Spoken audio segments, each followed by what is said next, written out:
समझा नहीं मैं। मतलब सर कितने क्या बोल चैप्टर्स आपने मतलब ये खत्म हो गए सर, मतलब कितने चैप्टर्स खत्म हो गए टोटल में? टोटल में मतलब हमारा लॉगरिदम खत्म हुआ, फिर दूसरा जो है मतलब बड़े चैप्टर्स में अगर गिने, लॉगरिदम हुआ, फिर दूसरे में जो है हमारा ट्रिग्नोमेट्रिक आइडेंटिटीज हुआ, फिर तीसरे में ट्रिग्नोमेट्रिक इक्वेशन हुआ, फिर फोर्थ है क्वाड्रेटिक हुआ, फिर अभी fifth sequence in series running है। Okay sir, thanks sir. क्यों, क्या हो गया भाई तुमको? नहीं सर, वो मतलब रिवाइज कर रहा था, थोड़ा डाउट रहा था ये क्या क्या हुआ, इसके लिए सर पूछ रहा ओके, तो चलो ठीक है। तो हम लोग ने सीक्वेंस एंड सीरीज में 3 टॉपिक्स पढ़ लिए हैं, एपी, जीपी एंड एचपी। ठीक है, अब आज हम लोग पढ़ने वाले हैं एजीपी। एजीपी का फुल फॉर्म क्या है? Arithmetic geometric progression. ठीक है, AGP means arithmetic geometric progression. तो एजीपी में क्या होता है, देखो कि सबसे पहले ये सीरीज कैसे ऑब्टेन होती है। This series is obtained by multiplying an AP with a GP। ये एक सीरीज ऑब्टेन होती है एक एपी और एक जीपी को आपस में मल्टीप्लाई करने पे। मतलब बहुत ही एक वेग सा डेफिनेशन हो गया। तो जैसे मान लो कि एक एपी है से 2, 5, 8, 11 एंड सो ऑन, और एक जीपी है से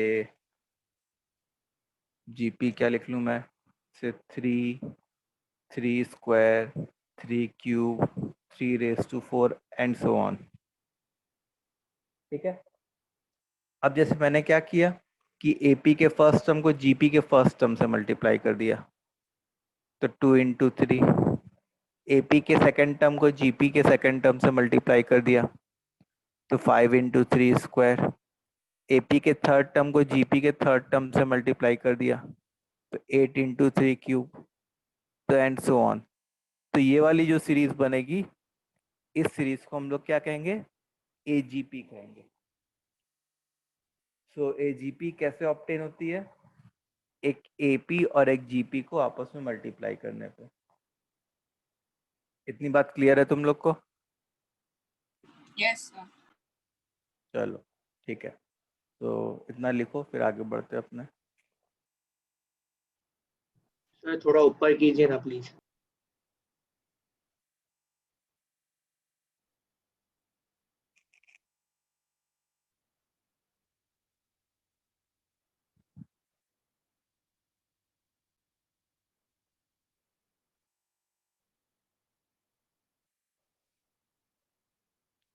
ठीक है, तो किसी भी सीरीज में हम लोग 2 चीज सीखते हैं। तो जैसे इस एजीपी में भी 2 चीज फाइंड करना सीखेंगे। एक तो nth टर्म फाइंड करना ऑफ एजीपी वाली सीरीज, और दूसरा sum of n terms of AGP वाली सीरीज। ठीक है, तो ये 2 चीज सीखना है। सो पहला पार्ट है nth टर्म ऑफ एजीपी। तो बताओ nth टर्म ऑफ एजीपी मैं कैसे निकाल सकता हूँ?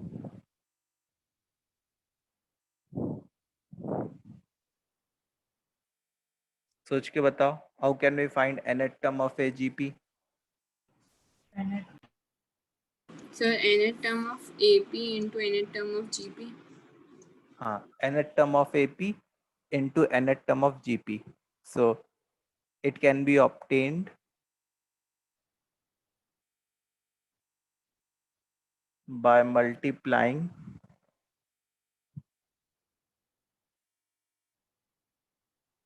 Tn of AP and Tn of GP. ठीक है? So अब देखो, जैसे एक एग्जांपल लेते हैं, 2 into 4, 5 into 4 cube, ठीक है, 8 into 4 raised to 5 and so on. ये एक सीरीज है, ये एक AGP है. Then find its nth term. इसका nth term फाइंड करना है. Then find its nth term.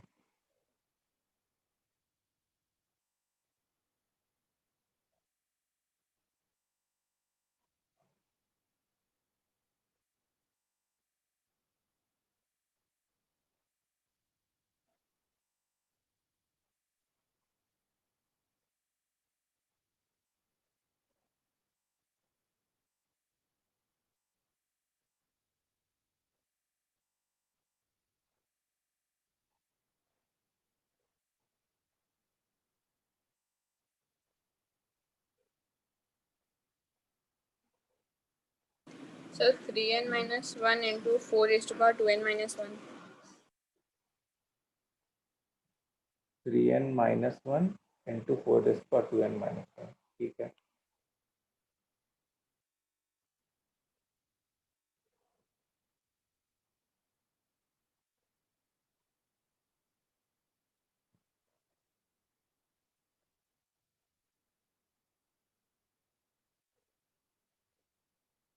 तो सबसे पहला काम क्या करना पड़ेगा? पहला काम ये करना पड़ेगा कि तुमको जो है ये जो AGP है उसकी करस्पॉन्डिंग AP फाइंड करनी पड़ेगी. तो इसकी करस्पॉन्डिंग AP क्या होगा? 2, 5, 8 एंड सो ऑन. और इसकी करस्पॉन्डिंग GP फाइंड करनी पड़ेगी. GP क्या होगा? 4, 4 cube, 4 raised to 5 and so on. ठीक है. अब देखो इस AP का nth टर्म कैसे लिखेंगे? 3 का डिफरेंस है, तो 3n, जब n की वैल्यू 1 पुट की तो 3 बन गया, लेकिन हम लोग को तो 2 चाहिए. इसका मतलब AP का जो nth टर्म है वो 3n minus 1 है. अच्छा, GP के लिए तुम ऐसे सोच सकते हो, जैसे 4 के जो पावर्स है, 4 के जो पावर्स है वो AP में है 1, 3, 5, जिसका कॉमन डिफरेंस 2 है. तो 4 to the power 2n, क्योंकि कॉमन डिफरेंस 2 है, पावर का कॉमन डिफरेंस 2 है. लेकिन n की वैल्यू 1 पुट करते तो 2 बनता, हम लोग को तो 1 चाहिए. तो 4 to the power 2n minus 1.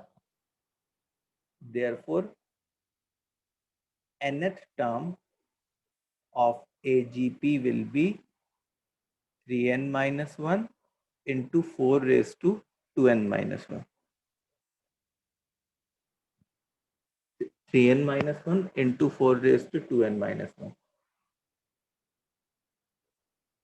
ठीक है, समझ में आया सबको?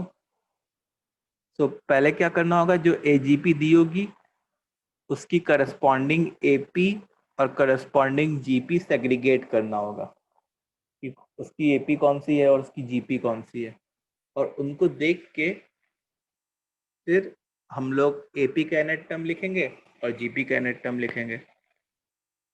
So everyone please comment. ये बात क्लियर है तुम लोग को? सर वो लेकिन जो AP का nth टर्म होता है वो A plus n minus 1 into D होता है. हाँ, तो उससे भी आ जाएगा। ये शॉर्टकट तरीका था, एकदम एपी के स्टार्टिंग में सिखाया था। जैसे तुम 2 प्लस n माइनस 1 इंटू 3 भी करोगे, then also you will be getting this only. Okay ठीक है, सो एवरीवन प्लीज कमेंट कि ये क्लियर है।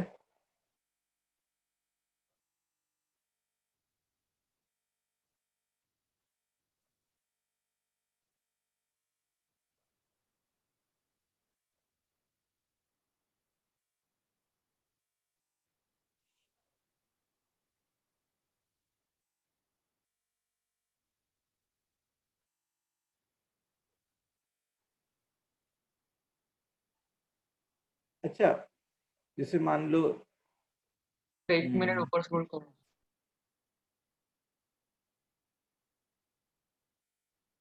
हाँ सर हो गया। ओके,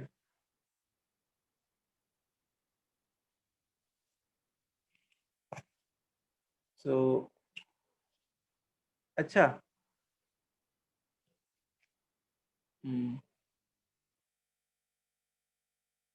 अब सम ऑफ एजीपी से इसकी बात करनी है।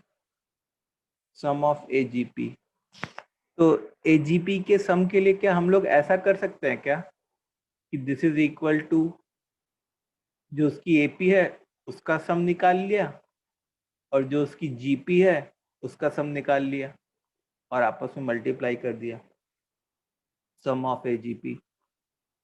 ऐसा किया जा सकता है? नहीं सर। नहीं, ये रॉन्ग है, दिस इज रॉन्ग। बहुत बच्चों को ऐसा लगता है कि जैसे nth टर्म में दोनों के nth टर्म को आपस में मल्टीप्लाई कर दिया, वैसे इस सम में दोनों के सम को आपस में मल्टीप्लाई कर दिया, लेकिन वो गलत बात है, वो रॉन्ग है। ठीक है, तो सम ऑफ एजीपी निकालेंगे कैसे? It is evaluated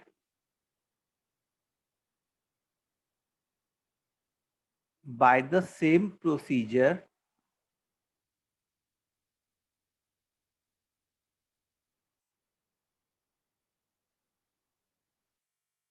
of finding sum of GP। ठीक है, या ब्रैकेट में लिख लिया शिफ्टिंग वन टर्म। ठीक है, एजीपी का सम निकालने के लिए हम लोग क्या करेंगे कि हम लोग जैसे सम ऑफ जीपी का जो फॉर्मूला डिराइव करने के लिए जो प्रोसीजर यूज करते थे ना, same procedure we will be using in finding the sum of AGP. ठीक है, सो से फॉर एग्जांपल कि जैसे यही है, 2 into 2 plus 5 into 2 square plus 8 into 2 cube, ऐसे ही टिल n टर्म्स तक है सम। ऐसे ही कहाँ तक है सम? n टर्म्स तक। तो एक क्वेश्चन मैं सॉल्व करके दिखा रहा हूँ, ध्यान से देखेंगे सब लोग। इस सम को s ले लो। अच्छा, इनको आपस में तुमको मल्टीप्लाई करने की जरूरत नहीं है, और इस फॉर्म में हमेशा दिया ही होगा क्वेश्चन। ऐसा नहीं कि ये मल्टीप्लाई करके दे देगा। अगर ऐसा मल्टीप्लाई करके दे दिए तो बहुत मुश्किल हो जाएगी ये क्वेश्चन सॉल्व करने में।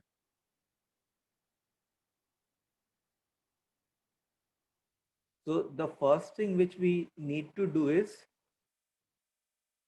to write the last term, the nth term of this क्या कहते हैं AGP।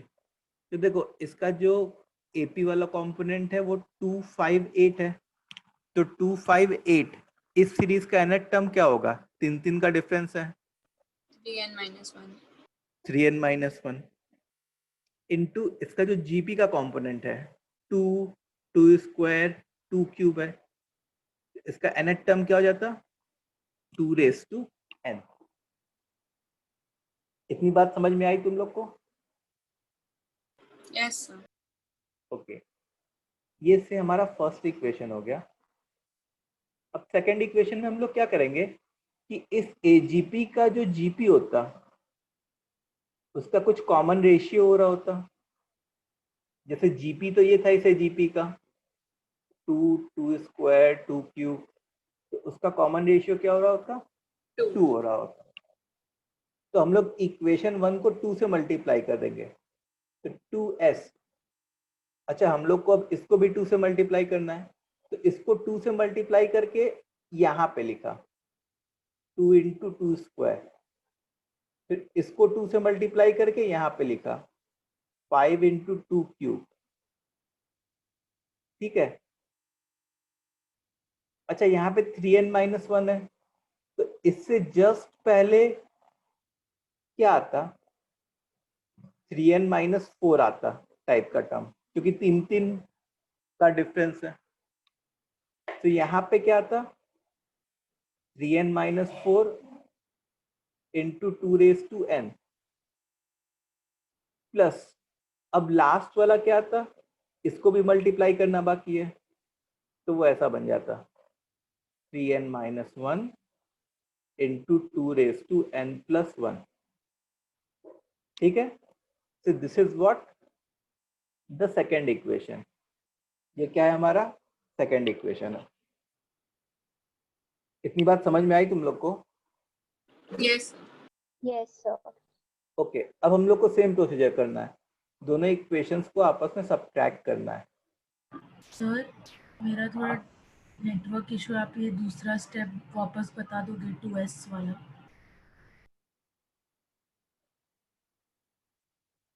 देखो, जो कॉमन रेशियो है जीपी का, जैसे जीपी ये है 2 स्क्वायर 2 क्यूब, उसके कॉमन रेशियो से दोनों साइड मल्टीप्लाई कर दिया, तो यहाँ पे 2s आ गया। और यहाँ पे जैसे इसको 2 से मल्टीप्लाई करता तो 2 इंटू 2 स्क्वायर बन जाता, वो एक टर्म शिफ्ट करके लिखता। फिर इसमें मल्टीप्लाई करता तो 5 इंटू 2 क्यूब आ जाता, वो भी ऐसे ही शिफ्ट होके लिखा था। ओके सर, समझ गया, थैंक यू। ठीक है, बाकी सबको क्लियर है? अब देखो, दोनों इक्वेशंस को सब्ट्रैक्ट कर दो, फर्स्ट माइनस सेकेंड, तो s-2s मतलब -s। अच्छा, इसके नीचे तो कोई नहीं है, तो इसको ऐसे ही रहने दो 2 इंटू 2। अच्छा, जिनके नीचे लोग हैं, जिससे किनके नीचे लोग हैं? इनके नीचे लोग हैं, इनके नीचे लोग हैं, इनके नीचे लोग हैं, तो उनमें ध्यान दो। जैसे 5 इंटू 2 स्क्वायर -2 इंटू 2 स्क्वायर, तो ब्रैकेट ओपन करो, 3 इंटू 2 स्क्वायर बनेगा, plus this minus this 3 into 2 cube and so on, plus this minus this 3 into 2n। तो जिनके ऊपर नीचे लोग थे उन्हीं के लिए ब्रैकेट ओपन किया और उन्हीं पे ब्रैकेट क्लोज कर दिया। ठीक है। अब इसके नीचे कोई, इसके ऊपर कोई है क्या?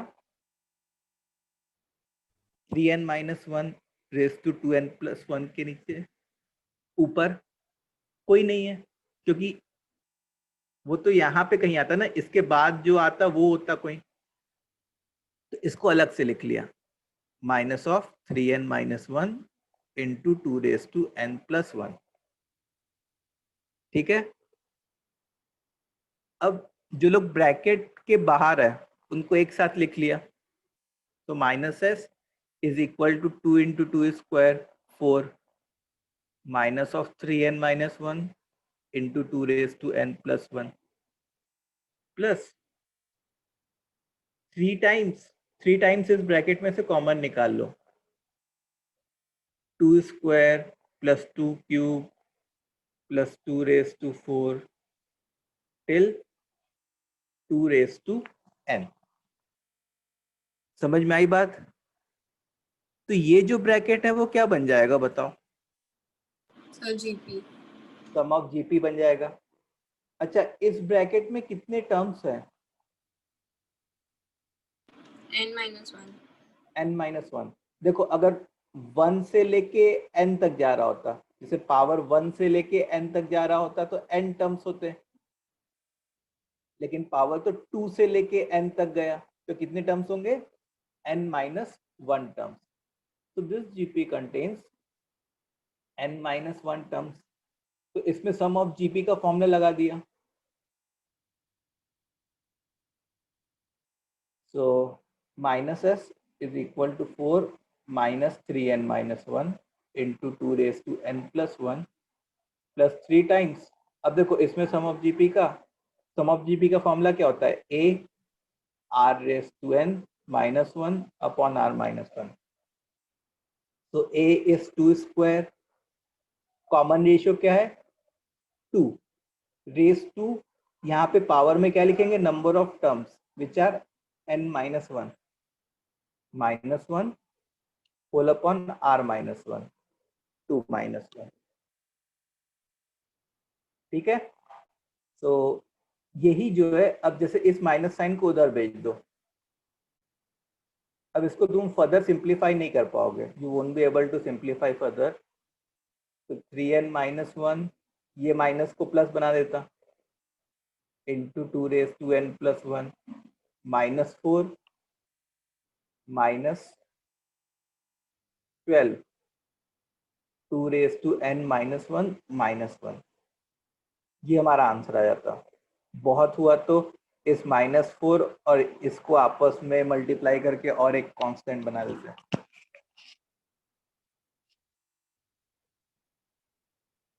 ठीक है, तो एक बार शुरू से प्रोसीजर तुम लोग खुद से देखो और बताओ कि समझ आया कि नहीं आया।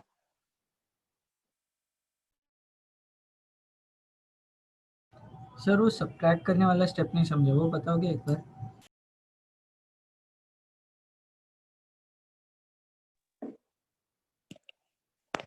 ये समझ में आया कि एक टर्म शिफ्ट करके कैसे लिखा?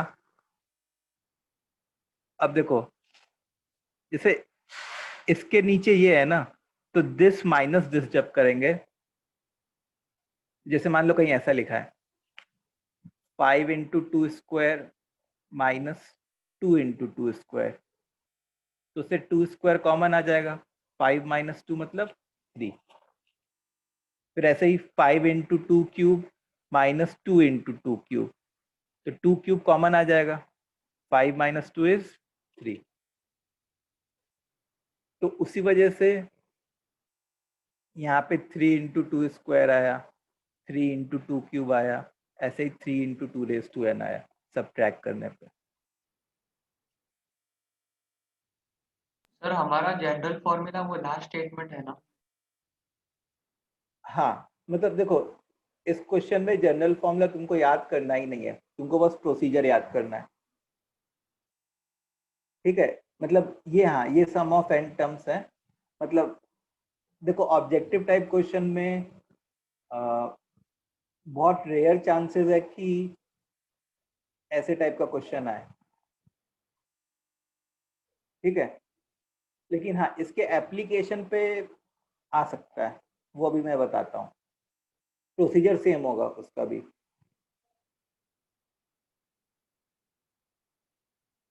ठीक है, तो सब लोग कमेंट।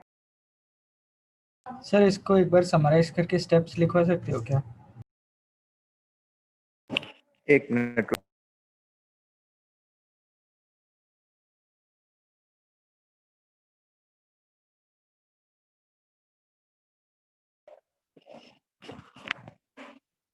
चलो देखो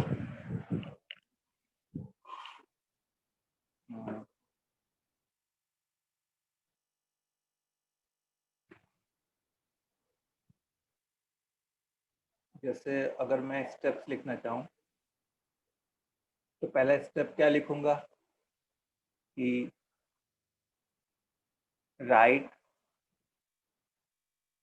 nth टर्म ऑफ सीरीज।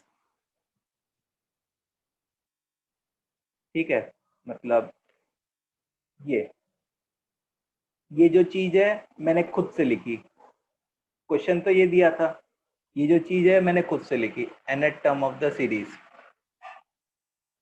उसके बाद स्टेप 2 में क्या होगा,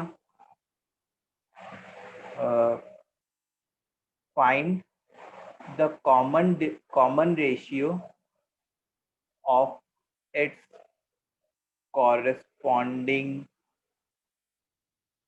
GP and multiply equation 1 by R by shifting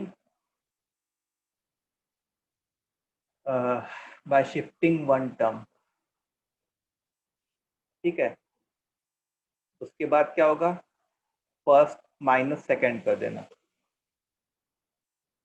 first minus second करने के बाद we will get sum of GP on right hand side। अच्छा, जो दो एक्सट्रीम टर्म्स हैं वो उस जीपी का पार्ट नहीं होंगे जनरली, जैसे ये और ये जो दो एक्सट्रीम टर्म्स हैं वो उस जीपी का जनरली पार्ट नहीं होंगे। हो सकता है कभी कभी हो जाए, लेकिन इन जनरल वो उस जीपी का पार्ट नहीं होंगे। we will get sum of GP on right hand side, then make S as subject।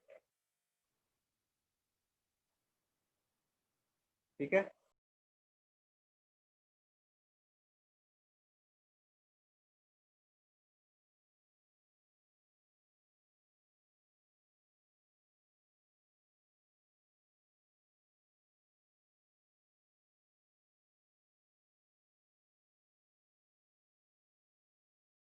लिख लिया।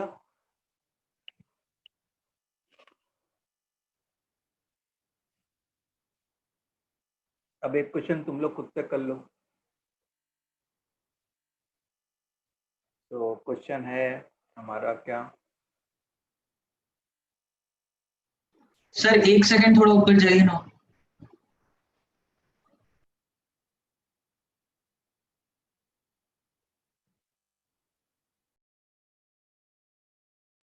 हो गया sir.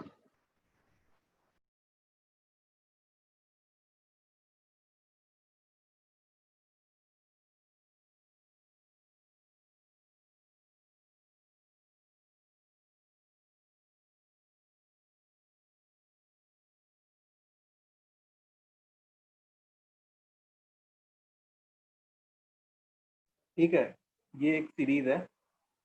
Can find sum of n terms of this series।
Sir Sn मेरे को n square plus 3n by 2 आ रहा है।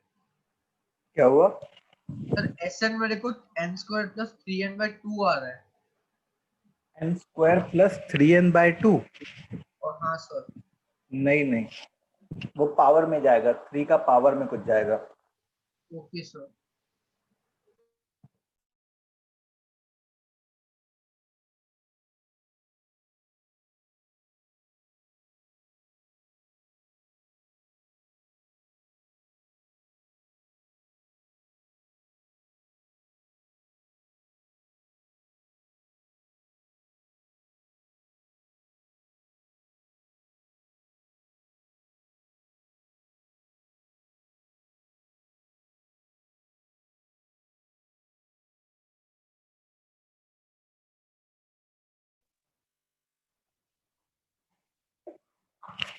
चलो करते हैं। तो देखो s जो है उसको ऐसे लिखा पहले 1 × 3 प्लस 3 × 3 क्यूब। बहुत ज्यादा टर्म्स नहीं लिखे, क्योंकि बहुत ज्यादा टर्म्स लिखने में क्या हो जाता है हमारे को कि स्पेस बहुत ऑक्यूपाई हो जाता। अब 1 3 5 मतलब 2n-1 हो जाता। अच्छा, अगर तुम ऑब्जर्व करो, जो पावर मतलब जो टर्म 3, जो टर्म यहाँ लिखा है सेम टर्म 3 का पावर भी है, तो 2n-1 3 to the power 2n-1 ऐसे भी देख सकते हैं। अच्छा, इसकी जीपी क्या होती? इसकी जीपी होती 3 क्यूब 3⁵ मतलब इसके जीपी का कॉमन रेशियो क्या होता? 3 स्क्वायर। तो हम लोग 3 स्क्वायर से मल्टीप्लाई कर देते हैं, 3 स्क्वायर इंटू एस। अब एक टर्म शिफ्ट करके लिखना है तुमको, तो 1 × 3 क्यूब। फिर इधर जो है 2n-3 × 3⁵2n-1। फिर इसको जब मल्टीप्लाई करेंगे 3 स्क्वायर से, तो 2n-1 3⁵2n+1। Then we will subtract both of them. दोनों को सब्ट्रैक्ट कर दिया, तो s माइनस 3 स्क्वायर मतलब 9s मतलब -8s बन गया। अब देखो इसके नीचे तो कोई नहीं है, तो इसको 1 × 3 3 लिख लो, प्लस अब जिनके नीचे लोग हैं उनको ब्रैकेट्स में डालना स्टार्ट कर दो, क्योंकि वहां पे हमेशा सम ऑफ जीपी आ जाएगा। तो दिस माइनस दिस जो है वो क्या बनेगा? 2 × 3 क्यूब। फिर ऐसे ही अगला बनता 2 × 3⁵5 बनता। सर लास्ट टर्म को फिर एज इट इज रखना पड़ेगा। हाँ, यस। 2 × 3⁵2n-1 बनता। और इसके ऊपर तो कोई है नहीं, मतलब -2n-1 × 3⁵2n+1।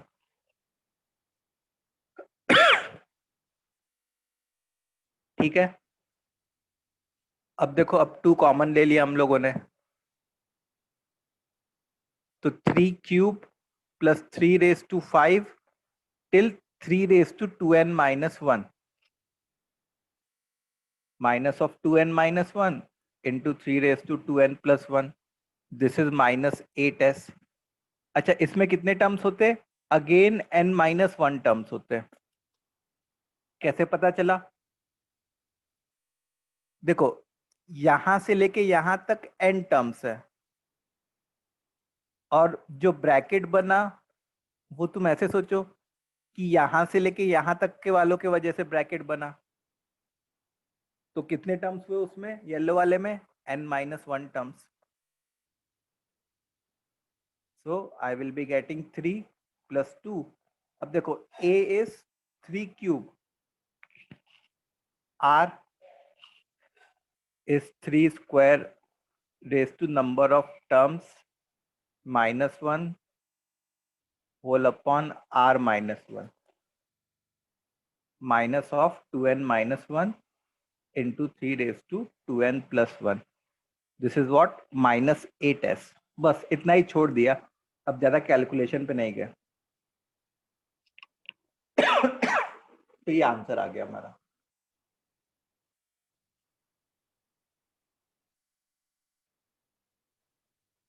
समझ में आया? Yes sir. तो मतलब सर s इक्वल्स टू फिर जो आंसर है माइनस, उसको हाँ -8 से डिवाइड कर देंगे। डिवाइड कर देना। Okay sir. Yes understood this? Yes, sir.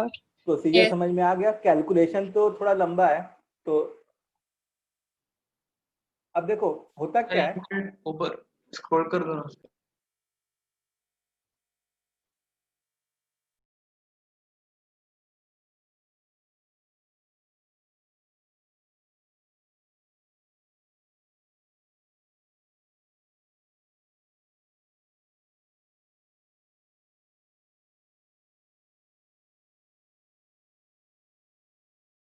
Done.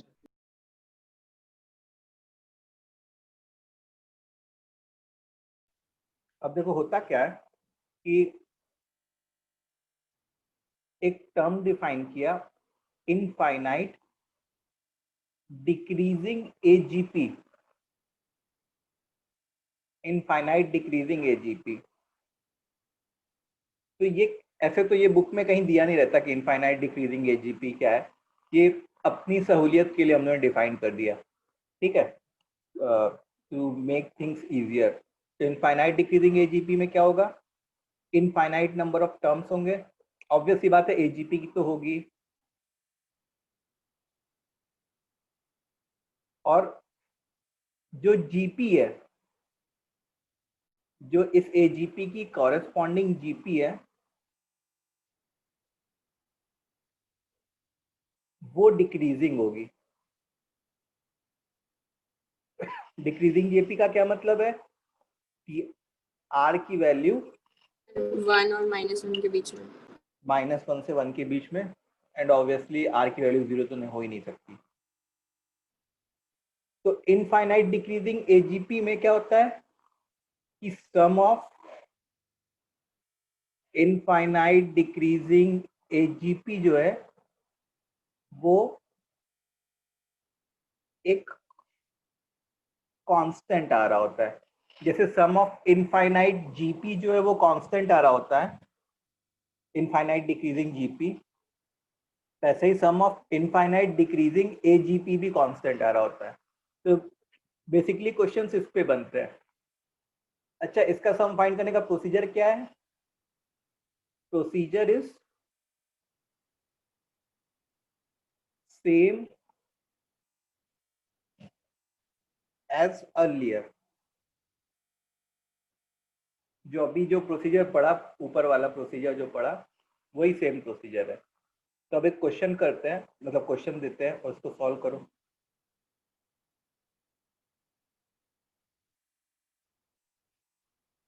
तो question is 3 into 1/2 plus 6 into 1/2 square plus 9 into 1/2 cube and so on.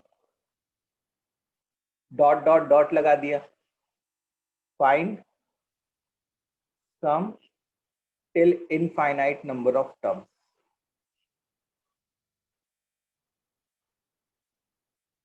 Find sum till infinite number of terms.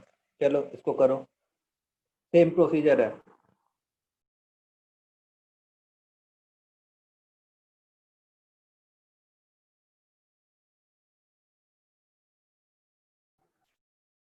Sir आप 2 second के लिए ऊपर कर सकते हैं क्या?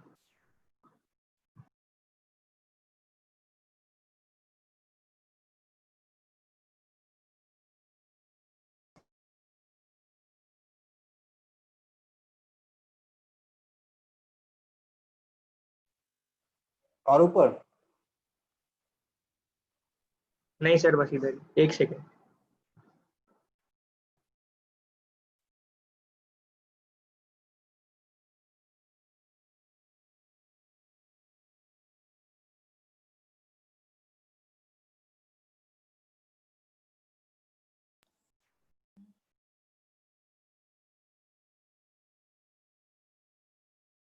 सर एक डाउट है बट बोलो। सर, लेकिन जो पहले क्वेश्चन में हमें एटलीस्ट तो डिफाइन भी था सर, लेकिन इसमें डिफाइन ही नहीं हो पा रहा है, तो कैसे करेंगे सर? लेकिन इसमें क्या करो कि एक बार सम s लिख दो, फिर एक बार कॉमन, उसका जो कॉमन रेशियो है जीपी का, उससे मल्टीप्लाई करके एक टर्म शिफ्ट करके लिख दो। ठीक है, यस सर। तो दो इक्वेशन बन जाएंगे, इक्वेशन 1 और इक्वेशन 2, दोनों को आपस में सब्ट्रैक्ट कर देना, तुम्हारा आंसर आ जाएगा। Okay sir, thanks.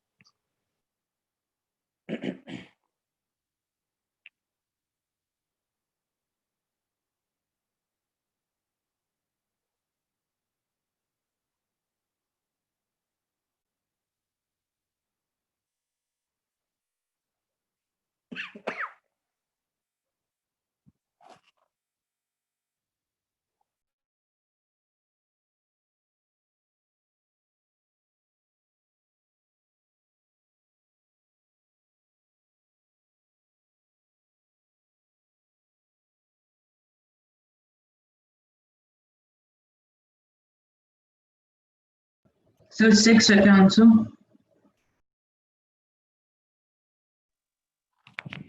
देखना पड़ेगा।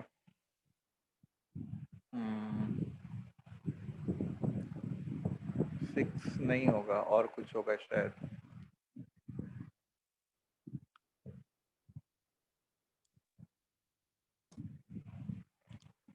देखते हैं, 12 होगा। हाँ सर 12।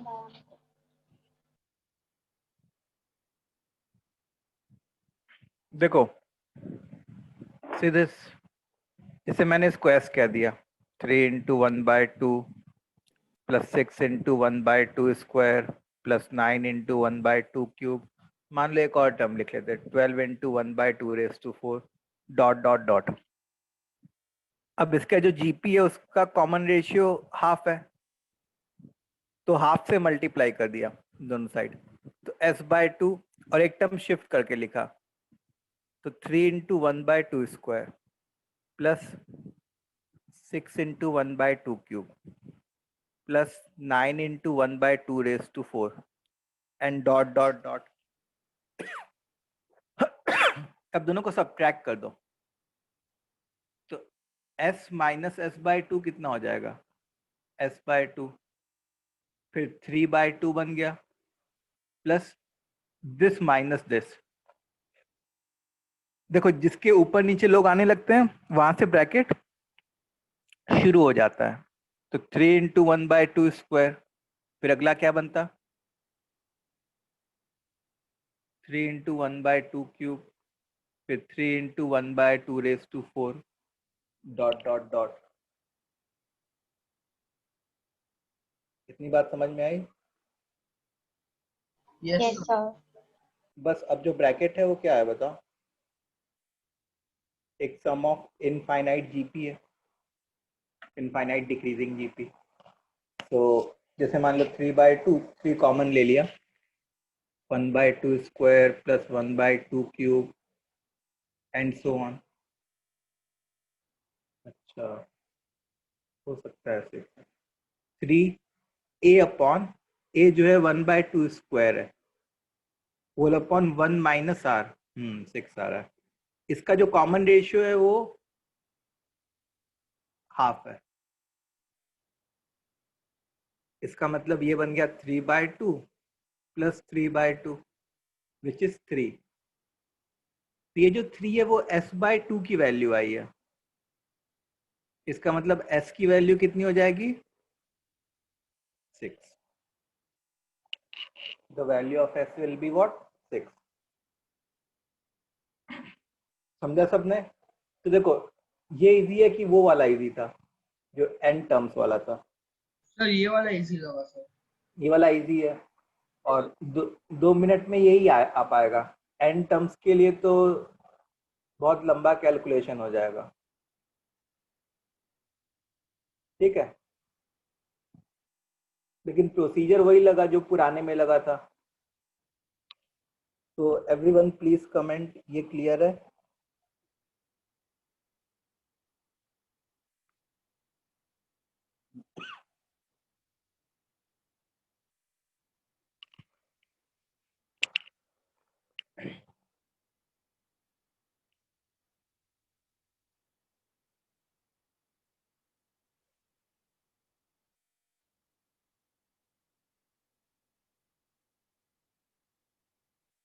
अच्छा, नेक्स्ट क्वेश्चन है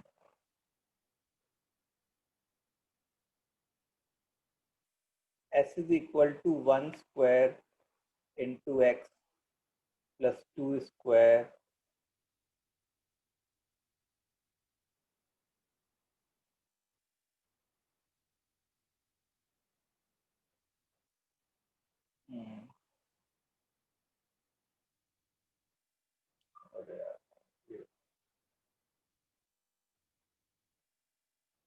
s is equal to 1 square plus 2 square into x plus 3 square into, sorry,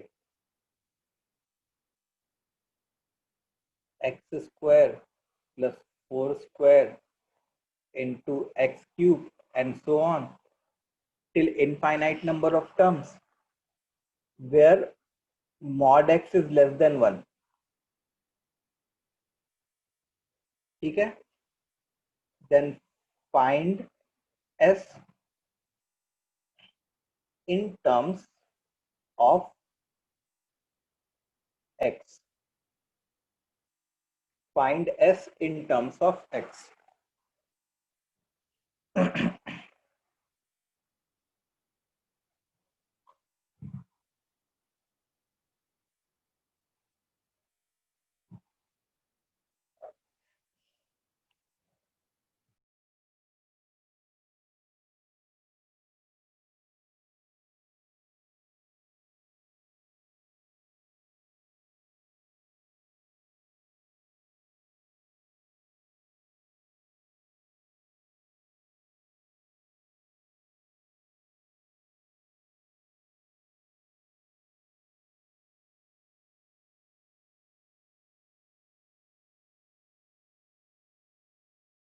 sir थोड़ा नीचे स्क्रॉल कर सकते हो क्या? Thanks sir.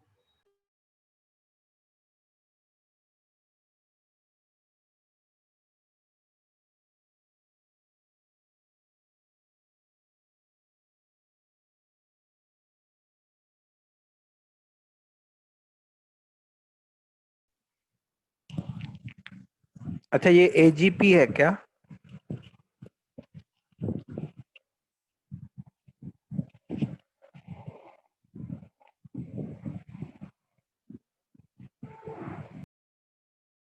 नहीं सर। ये डायरेक्टली AGP नहीं है। देखो, जैसे x, x square, x cube, ये लोग तो ठीक है, एक GP फॉर्म कर रहे हैं, लेकिन क्या 1 स्क्वायर, 2 स्क्वायर, 3 स्क्वायर, 4 स्क्वायर, क्या ये AP फॉर्म करते हैं क्या? नहीं करते। तो ये थोड़ा सा डिफरेंट क्वेश्चन है, but can be categorised under the topic AGP.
हुआ किसी का?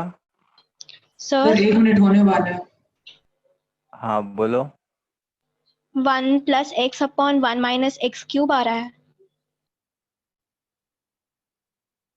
क्या है 1 + x upon 1 - x³ the whole cube. सही है।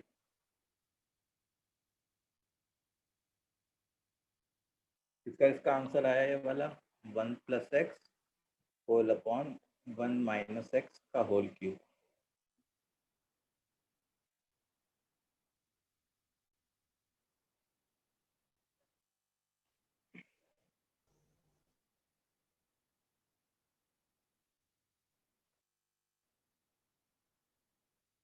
Okay so let's do it.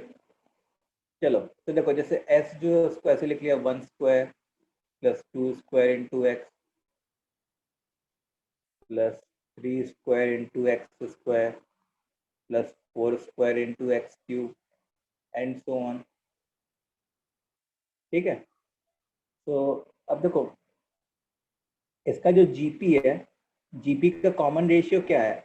x है। तो हम लोग ने x से मल्टीप्लाई कर दिया एक टर्म शिफ्ट करके, तो 1² × x + 2² × x² + 3² × x³ and so on. अब हम लोग ने क्या किया, दोनों इक्वेशंस को सब्ट्रैक्ट कर दिया, सब्ट्रैक्टिंग बोथ द इक्वेशन। तो s × 1 - x = 1² प्लस, अब देखो 2² - 1² जो है वो 3 बन जाएगा, फिर 3² - 2² 5 बन जाएगा, उसके बाद 4² - 3² 7 बन जाएगा एंड सो ऑन। ठीक है, और 1² को तो ठीक है भाई 1 ही लिख लिया हम लोगों ने। अब देखो ये वाली जो सीरीज है, अब ये एकदम एग्जैक्ट एजीपी है। ठीक है, तो इस सीरीज का मैं अलग से एस डैश कह दिया कि 1 + 3x + 5x² + 7x³ and so on, ऐसे कह दिया। अब वही इस सीरीज का जो इसकी करस्पॉन्डिंग जीपी है, उसका कॉमन रेशियो तो x है, तो s dash into x = x + 3x² +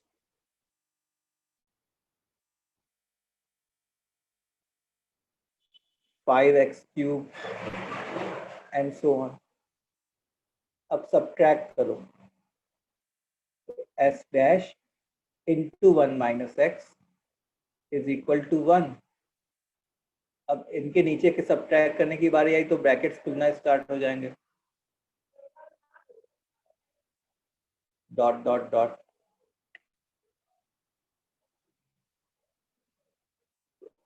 ठीक है, अब देखो यहाँ पे x -1 से 1 के बीच में दिया है, इसका मतलब ये इनफाइनाइट डिक्रीजिंग जीपी है। तो a/1 - r, तो a is 2x upon 1 - x, which is 1 + x upon 1 - x। तो s डैश की वैल्यू क्या आ गई? s dash is 1 + x upon, ये जो थी s डैश इंटू 1 - x की वैल्यू थी, इस 1 - x को नीचे भेजते, तो ये 1 - x 1 + x अपॉन 1 - x का होल स्क्वायर बन गया। समझ में आया? अच्छा, अभी क्वेश्चन सॉल्व नहीं हुआ है। हम लोग ने s डैश किसको माना था? हम लोग ने इस सम को s डैश माना था। हम लोग का तो टारगेट s निकालने का है ना, तो क्या अब हम लोग ऐसा लिख सकते हैं s × 1 - x = s dash, and s dash was 1 + x whole upon 1 minus x का होल स्क्वायर। अब इस 1 माइनस एक्स को नीचे भेज दो, तो s will be what 1 plus x whole upon 1 minus x का whole cube. Answer.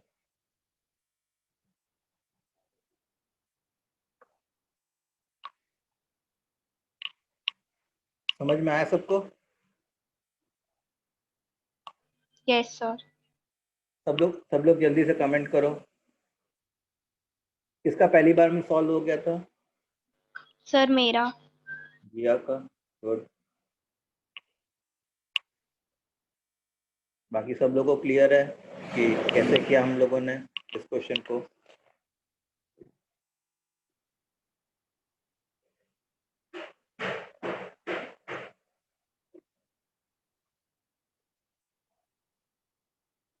Other students?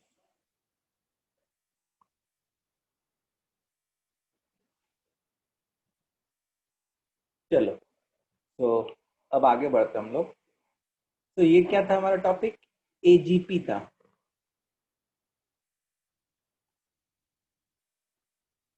ठीक है, अब देखो, अब हम लोग को नेक्स्ट टॉपिक पढ़ना है। इसमें क्या है? 1 प्लस 2 प्लस 3 टिल n, इसका फॉर्मूला पढ़ना है। फिर 1 square plus 2 square plus 3 square till n square, इसका फॉर्मूला पढ़ना है।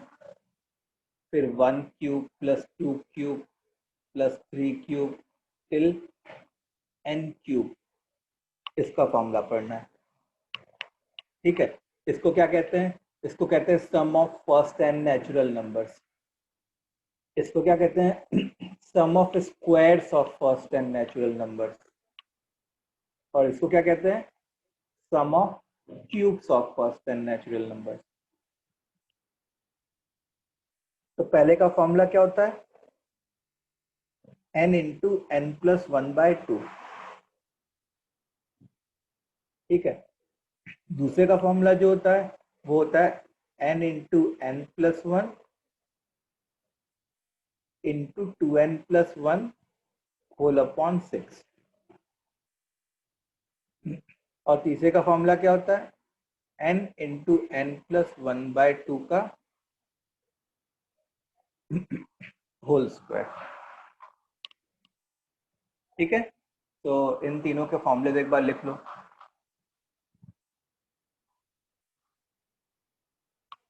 लिख लिया।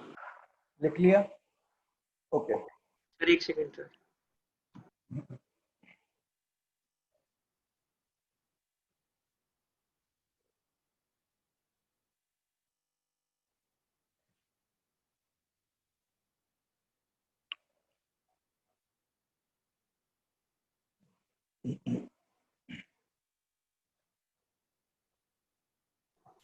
हाँ सर हो गया, थैंक यू।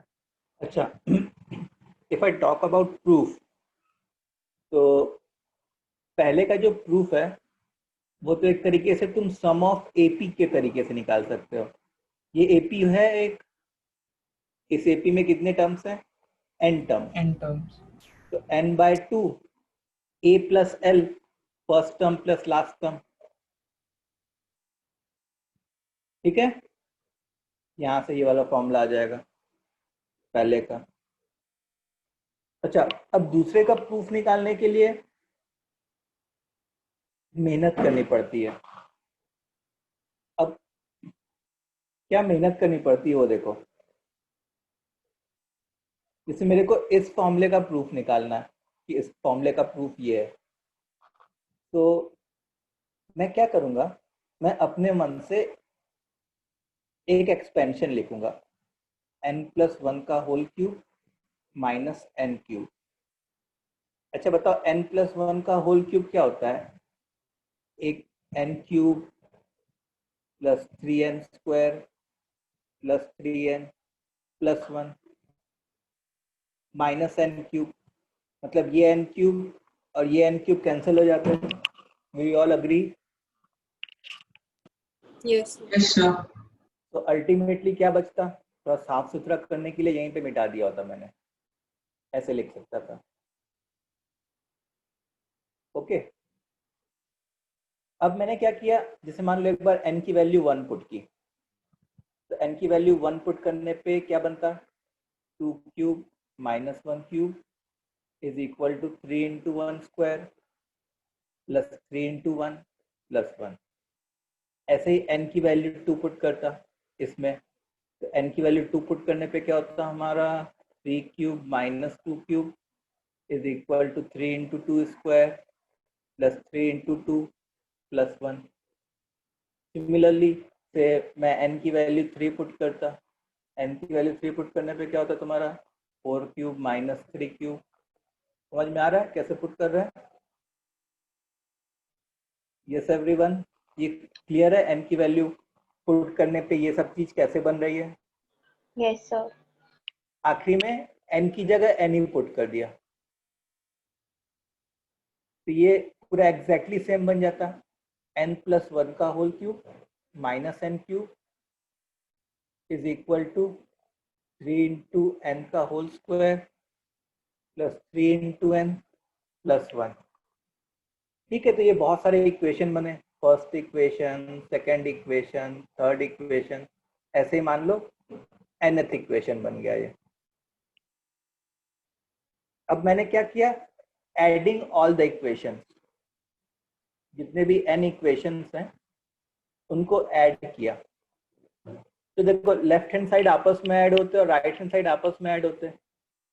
अब देखो एक पैटर्न देखो, जब इनको तुम ऐड करते लेफ्ट हैंड साइड को, तो ये 2 क्यूब माइनस 2 क्यूब कैंसिल हो रहे होते हैं, 3 क्यूब माइनस 3 क्यूब कैंसिल हो रहे होते हैं, ऐसे ही 4 क्यूब माइनस 4 क्यूब कैंसिल हो रहे होते हैं।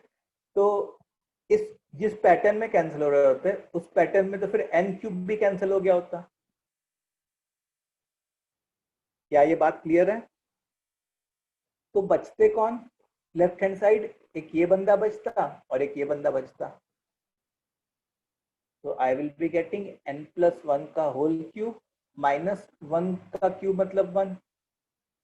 अच्छा, जब तुम इन सबको ऐड कर रहे होते आपस में, तो 3 times 1 square plus 2 square till n square बन रहा होता। फिर इन सबको ऐड कर रहे होते आपस में, तो 3 times 1 plus 2 plus 3 till n बन रहा होता। और अगर 1 को तुम n टाइम्स ऐड कर रहे होते तो क्या हो रहा होता, n बन रहा होता। अच्छा, हमारा टारगेट क्या है? हमारा तो टारगेट है ये फाइंड करना। ठीक है, तो इसको मान लो s बोल दिया फॉर द टाइम बिंग, बार बार कौन ढोएगा इतना। तो n प्लस 1 का whole cube minus 1 is equal to 3s। अच्छा, 1 प्लस 2 प्लस 3 टिल n पता है क्या? वो तो अभी देखा, इससे जस्ट ऊपर वाला formula, n into n plus 1 by 2 plus n। ये बात क्लियर है? अब क्या करोगे, सारे टर्म्स को उधर लेके चले जाना, उससे s सब्जेक्ट बन जाएगा, फिर कुछ फैक्टराइज वगैरह होंगी चीजें और तुम्हारा आंसर आ जाएगा। समझ में आया? तो अब इसके आगे का काम मैं तुम्हारे लिए छोड़ देता हूँ। Therefore 1 square plus 2 square till n square is n into n plus 1 into 2n plus 1 by 6। तो प्रूफ नहीं भी आए तो भी चलेगा, proof does not make any difference.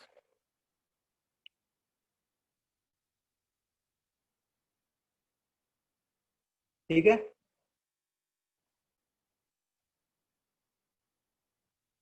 Yes, sir. Okay.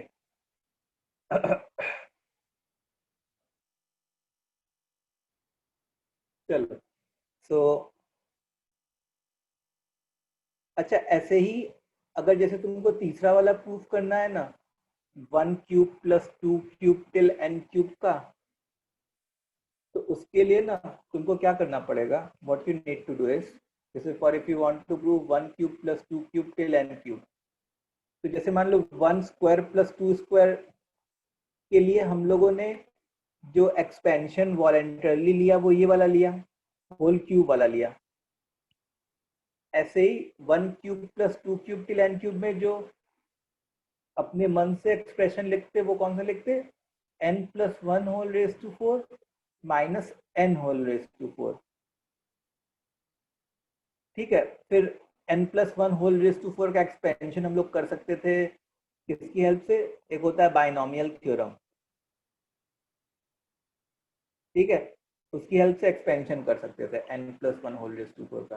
तो उसका एक्सपेंशन आता है, by the way if you want to see, n raise to 4 plus 4 n cube plus 6 n square plus 4 n plus 1, ये इसका एक्सपेंशन हो गया। ठीक है, n plus 1 whole raise to 4 का माइनस n रेज टू 4, तो ये और ये कैंसिल हो जाते हैं। अब हम लोग सेम प्रोसीजर अपनाते हैं। तो यहाँ पे अगर तुम ऐड कर रहे होते तो 1 cube plus 2 cube till n cube बन रहा होता, यहाँ पे 1 square plus 2 square till n square बन रहा होता। ये हम लोग को पता चल गया होता क्योंकि हम लोग ने पिछला वाला फाइंड कर लिया है। फिर यहाँ पे जो है 1 प्लस 2 टिल n बन रहा होता, ये भी पता चल गया होता क्योंकि हम लोग ने उससे पहले वाला फाइंड कर लिया है, और 1 1 1 तो मिलके n हो जाता। ठीक है, so we are not going to discuss the entire proof, बस मैंने प्रोसीजर बता दिया कि भाई ये प्रोसीजर होना है।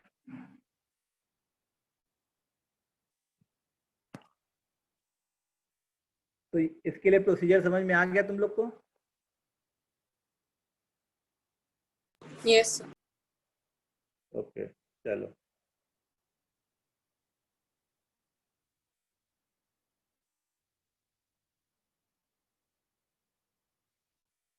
तो अच्छा, हाँ, अब आते हैं मेन फॉर्मूलेस पे।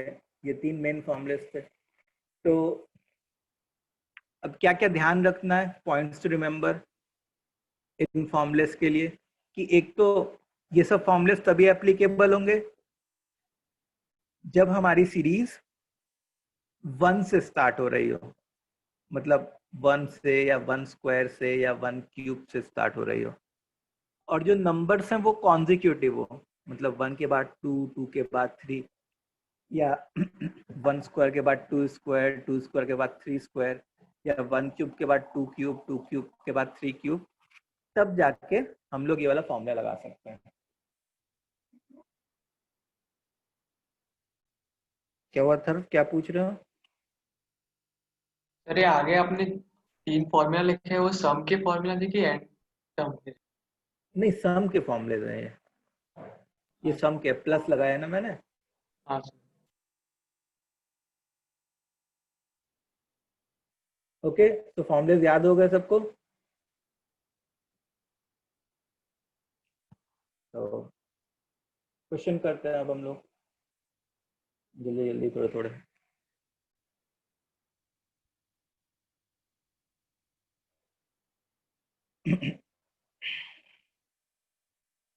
चलो, तो the first question is 11 square plus 12 square till 20 square, इसकी वैल्यू निकालनी है।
सर आपने जो ऊपर फॉर्मूलाज देखे वो जो सीरीज है वो 1 से चालू होना चाहिए ना? हम्म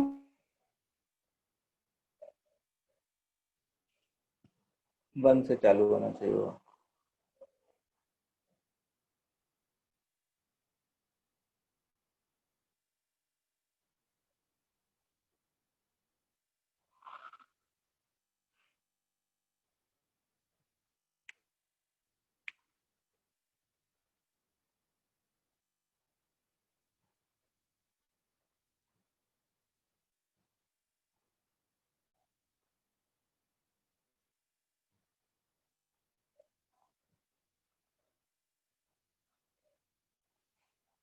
चलो तो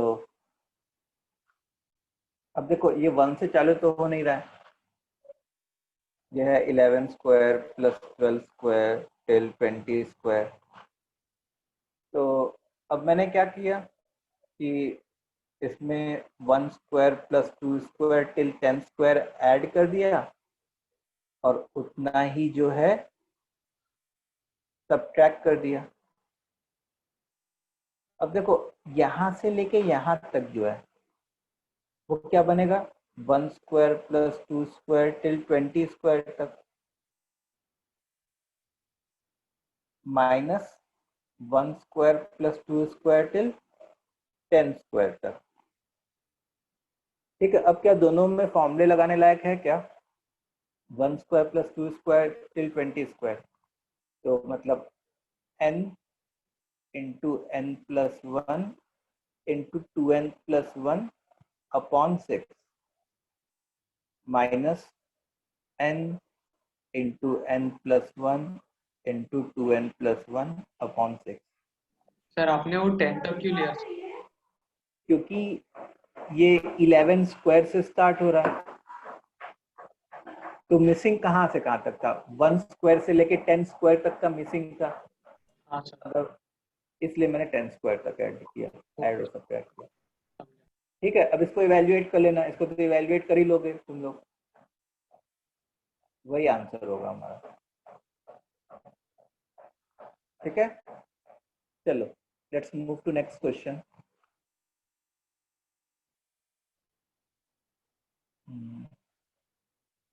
2 cube plus 4 cube plus 6 cube till 20 cube. चलो इसको निकालो।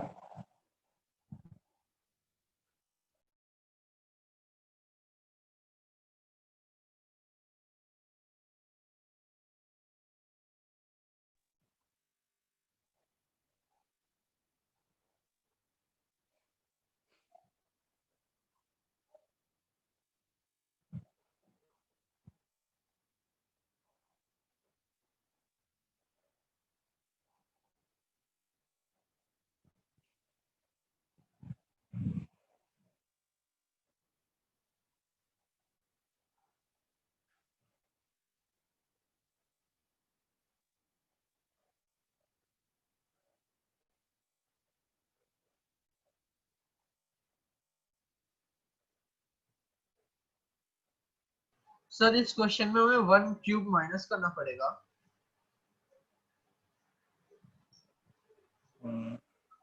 सोचो सोचो, लेकिन 1 क्यूब तुम ऐड और सब्ट्रैक्ट करोगे तो फिर उसके बाद भी तुम्हारी प्रॉब्लम तो रहेगी ही। 1 क्यूब प्लस 3 क्यूब वाली प्रॉब्लम क्रिएट हो जाएगी। Yes sir. अब उसको कैसे निकालोगे?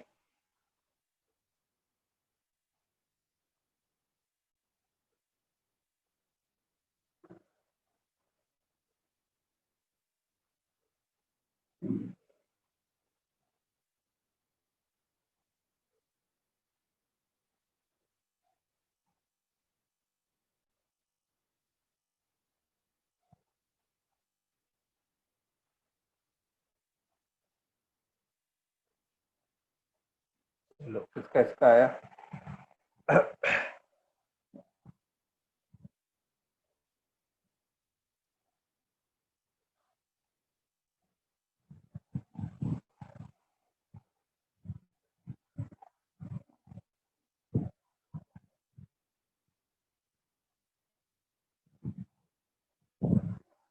सर 2 से डिवाइड करना पड़ेगा क्या? 2 से सर 2 क्यूब से हम डिवाइड करेंगे। 2 क्यूब से। 2 क्यूब से डिवाइड कर सकते हैं। देखो जैसे मान लो इसके सम को s कह दिया, तो s is equal to 2 cube common ले लो। अब कॉमन लेने का क्या मतलब है? सर हाँ, आप एक बार और बता सकते हैं हमने 1 क्यूब क्यों नहीं लिया? हम लोग ने 1 क्यूब इसलिए नहीं लिया क्योंकि इसे मैं अगर 1, जैसे मान लो ये 2 cube plus 4 cube till 20 cube है, ठीक है। अब अगर मैं ऐसा सोचूं कि 1 cube plus 3 cube till 19 cube, इतने को ऐड कर दूं, तो इतना सब्ट्रैक्ट तो करना पड़ेगा ही मेरे को। बिना सब्ट्रैक्ट किए काम चलेगा क्या? ओके सर, समझ गए। अब ठीक है, यहाँ से लेके यहाँ तक तो सीरीज बन जाएगी जिसका सम निकाल सकते हैं, लेकिन ये मेरे लिए अगेन कोई प्रॉब्लम क्रिएट कर देगा। हाँ सर, ओके सर, समझ गए। Thank you. ठीक है, सो ऐसे लिख के मैंने काट दिया, मतलब ऐसा करने की जरूरत नहीं है। तो अपन ने क्या किया, 2 क्यूब कॉमन ले लिया। अब 2 क्यूब कॉमन लेने का क्या मतलब है कि 2 क्यूब को सारे टर्म्स में डिवाइड कर देना। तो 2 क्यूब को 2 क्यूब से डिवाइड कर दे तो 1 plus 4 cube upon 2 cube plus 6 cube upon 2 cube, ऐसे ही 20 क्यूब अपॉन 2 क्यूब। आ रही बात समझ में? अच्छा, जैसे 4 क्यूब अपॉन 2 क्यूब को हम लोग क्या 4/2 का होल क्यूब लिख सकते हैं क्या, जो कि 2 क्यूब हो गया। सिमिलरली इसको जो है 6/2 का होल क्यूब लिख सकते हैं, जो कि 3 क्यूब हो गया। So what we are getting is, इस 1 को 1 क्यूब लिख लिया, इस वाले टर्म को 2 क्यूब, इस वाले टर्म को 3 क्यूब, ऐसे ही जो लास्ट वाला टर्म है वो क्या बन जाता 10 क्यूब। 10. समझ में आई बात? क्या अब जो है ये काम लायक चीज हो गई क्या? ब्रैकेट के अंदर, ब्रैकेट के बाहर तो 8 है, और ये 1 से स्टार्ट हो रहा है और कॉन्जिक्यूटिव है, तो n इंटू n प्लस 1/2 का होल स्क्वायर। क्या फॉर्मूला होता था? n इंटू n प्लस 1/2 का होल स्क्वायर, ये फॉर्मूला होता था। तो बस इसको कुछ सिंप्लीफाई वगैरह करोगे तो you will get the answer. ठीक है, समझ में आई बात? Yes, sir. अच्छा, अब 1-2 होमवर्क क्वेश्चन लिख लो इसके ऊपर।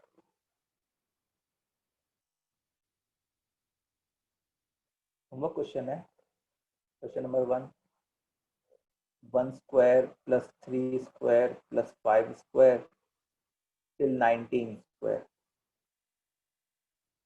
क्वेश्चन नंबर 2 है कि 1 cube minus 2 cube plus 3 cube minus 4 cube till 9 cube minus 10 cube. ठीक है, क्वेश्चन नंबर 3 है 1 स्क्वायर प्लस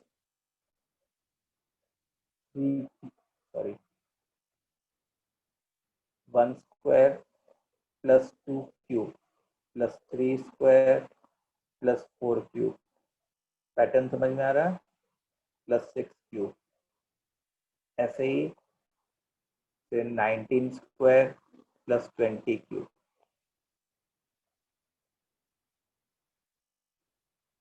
ठीक है, चलो इतना करेंगे, तुम लोग इतना होमवर्क करना इन 3 क्वेश्चंस को। सर मेरे को एक डाउट था, जो आपने बुक भेजा था ना सर पीडीएफ में, सर मैंने आपको एक डाउट भेजा था क्वाड्रेटिक इक्वेशंस का। अच्छा, एक बार फिर से भेज देना मेरे को। यस सर, ठीक है सर। सर एक सेकंड थोड़ा ऊपर चले जाइए ना. Okay sir.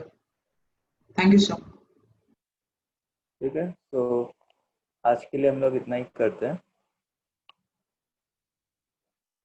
नेक्स्ट क्लास में we will continue. Thank you sir. Bye. Thank you, sir. Thank you, sir. Thank you sir. Bye sir. इस बार क्लास है ना तुम लोग का अभी? Yes, sir.